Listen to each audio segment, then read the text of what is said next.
The left, yes, is still less fundamentally, existentially threatening. And it actually affects way The left just got the shit got too far. Let's take a step back here for a second away from the violence, the chaos, and the endless lies from the media and really zoom out on what's happening. What we're seeing right now is exactly what I've been warning about for years. This woke monster, the one built by the progressive movement, was always going to turn into this. They built an alliance of lunacy, America-hating radicals, far-left extremists, jihadist sympathizers, gender ideologues, Marxists. It's a coalition of chaos. And now we're watching it unfold. Yes, the election of Donald Trump was a huge pushback against that agenda. The culture started shifting. People finally got sick of the constant political correctness. We've seen progress against day insanity in some of our institutions. But even with that progress, the threat is still here.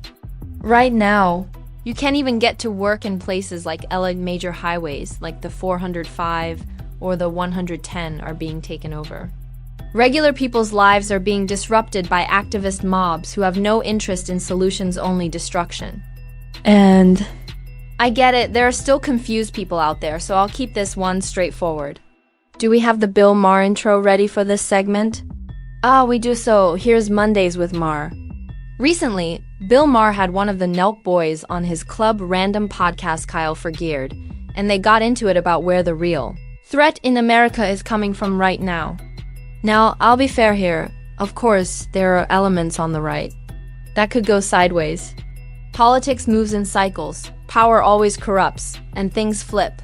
Right now, ironically, it's conservatives defending classic liberalism more than the so-called liberals are. Weird times. But ask yourself, which side poses a bigger existential threat to America right now? Is it the side constantly lying, trashing this country, denying basic reality like the difference between men and women, openly attacking innocent people in the streets? Or is it the right, the people calling for law, order, and sanity? Here's Maher going head-to-head with Kyle Forgeared on exactly that. Roll clip. That's just not true. When Trump lost, they immediately tried to jail him. They impeached him while he was president.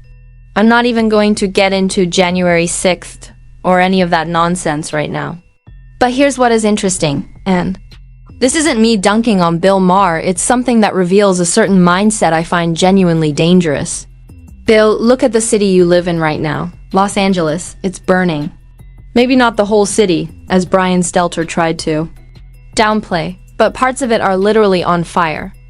And let's be honest, if those fires started creeping up into the wealthier neighborhoods, I guarantee you people like Bill would suddenly start thinking, hey, maybe this actually is an existential threat. Speaking of threats, you've ever been seriously injured, your case might actually be worth millions, but you need to know your rights. That's why I want to tell you about Morgan & Morgan, America's largest injury law firm.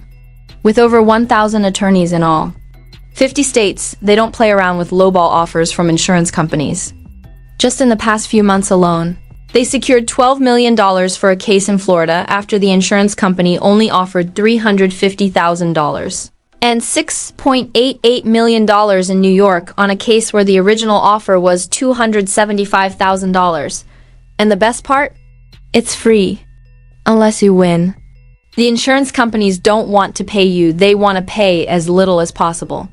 Morgan & Morgan fights to get you more. Takes just a few minutes to see if you've got a case and you can do it right from your phone. It's that easy.